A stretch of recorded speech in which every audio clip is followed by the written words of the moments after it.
We're arriving by ferry into the inner harbor of Victoria. There's that little globe dome over there's the Parliament building, Empress Hotel, inner harbor, Victoria, British Columbia.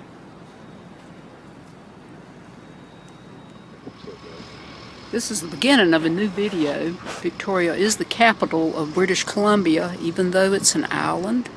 This was about a 90-minute ferry ride over from Port Angeles, Washington, near the most western part of Washington State. This is the ferry boat we came over from Port Angeles, Washington to Victoria, British Columbia on. Took 90 minutes, nice ride. Here's an interesting whale sculpture made from ivy and moss and grasses. We're in the downtown district on Government Street, main drag through here. Empress Hotel, heading that way. Parliament building. This is the Parliament building in Victoria. Victoria is named after Queen Victoria. There's her statue.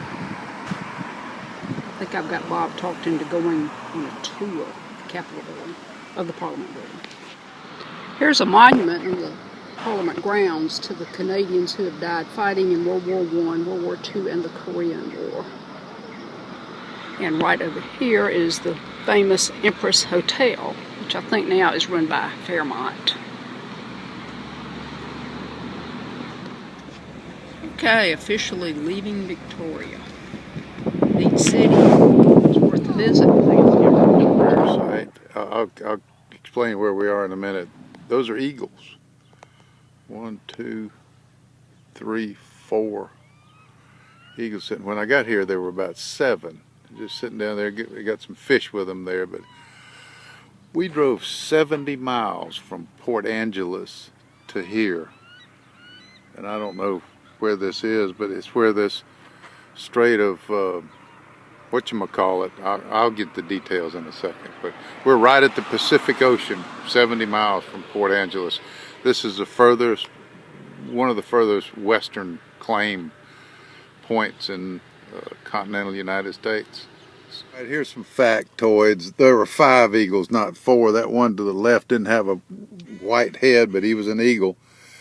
Right across there is Vancouver Island, where we went yesterday to Victoria. And it's an island. There are no roads to it. The only way you get there is by seaplane or ferry. But the capital of British Columbia, Victoria, is located there.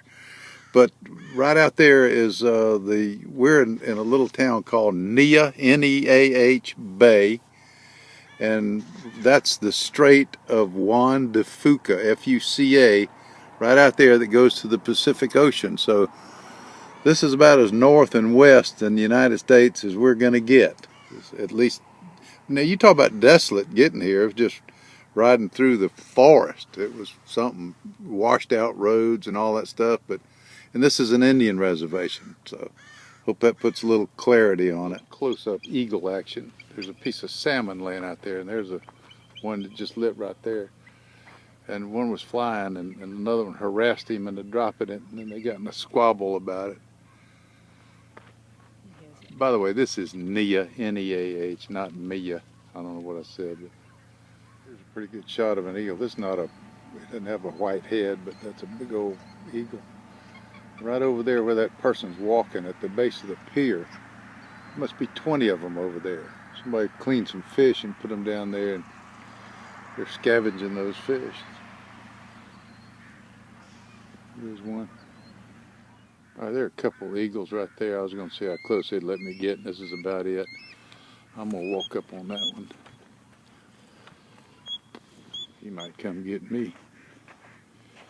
He doesn't seem to be too worried right now.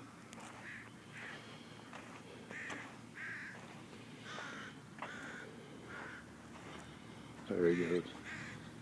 Overcast today. We're headed back. We did have enough sense to leave the bus in Port Angeles and bring the car up here 75 miles or 71 or whatever it was. But we're right near the Pacific Ocean right there. That's where these ships go out, come into the bay here. This is it. There's Canada right over there. Sorry, I got hung up on the eagles. I couldn't get away from them. Fascinating. Out of the bus video summary, we just were leaving Port Angeles, Washington. We spent 3 nights there. The first full day, we went up toward Mount Olympus and looked at that. Couldn't see it very well. Smoke was in the valley, a big fire in Paradise, Washington. And the next day we took a ferry over to Vancouver Island, which is where Victoria is, which is the capital of British Columbia. And an hour-and-a-half ferry ride, you saw that. Came back. Then yesterday we went a 170-mile round trip up to the most northwest portion of the United States, supposedly. That's where we saw our eagles. So we're headed out of here. We spent 3 nights there, and we get the itch if we spend more than 3 nights anywhere. So we're headed to Tacoma, and then we're going to Seattle, and etc. We're on the Hood Canal Bridge. The Hood Canal is the northern tributary of Puget Sound. We're headed toward the Seattle, Tacoma, Washington area.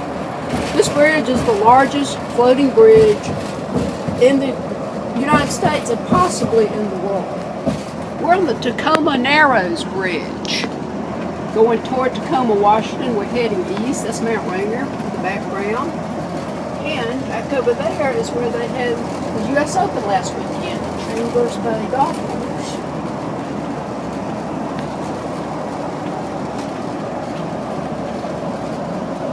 Tacoma Narrows. Tourist attraction here. We're at Seattle Center, where in 1962 they had the World's Fair.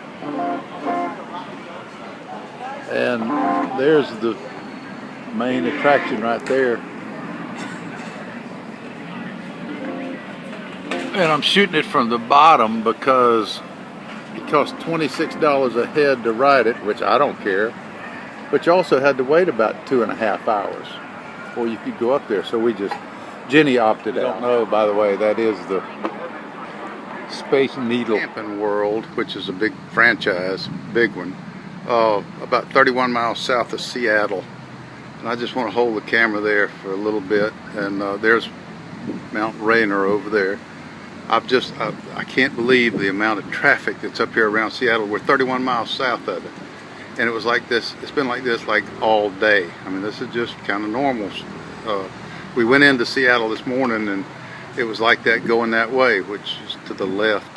But that was just, I've never seen this much traffic. No scenery here, but this is kind of a significant phase in our trip around the United States. We've been all the way across the country into California, turned north, went through California, went through Oregon, and we're leaving the Seattle area and we're going east. I feel like I did when we were on the boat and we finally turned south above Lake Michigan, but we're finally turning east, and we're going to go along the Canadian border states and turn south over there near the Mississippi River and head down to the southeast for this leg of our trip. It's kind of an interesting view. This is I-90 going through the mountains towards Spokane, and we just got a glimpse. There's 90, it splits up over there, and there's a big bridge going in the opposite direction. But we're right in the mountains. Walmart, they're everywhere. There's a good shot of Jenny and the bridge going towards Seattle. It's a better shot. They built that bridge right on the side of the mountain over there. That's I-90 going westbound towards Seattle. Pretty good mountains through here. It's amazing the engineering that these people can do. We're about 100 miles east of Seattle, and this is the Yakima, Y-A-K-I-M-A, River Gorge. It's a nice river, glacial melt, and we have all these barren hills all around it. All the landscape changed rather abruptly from the evergreens that we saw all through Washington, or eastern Washington, over to here. But it's very arid and dry, and it's 104 degrees here today on the Yakima River Bank. It's July the 2nd. We're still in Ellensburg, Washington. Very nice town. Central Washington University is here, by the way. But it's been 100 degrees every day for 6 days, and it'll be 100 degrees. It's forecast to be 100 degrees through next Thursday, a week from today. So we've been plugged up here because normally when we travel, we can stay at a Cracker Barrel or a Walmart or a Camping World or something overnight, no charge. But you couldn't stay in that, there we are right there, in that bus overnight. You just couldn't do it, too hot. So we're going to leave tomorrow and go to another campground. We're headed towards Spokane, and I'll pick it up on the next video. It's been 100+ degrees for 6 days, and it's forecast to be 100+ degrees through next Thursday. Just a technicality.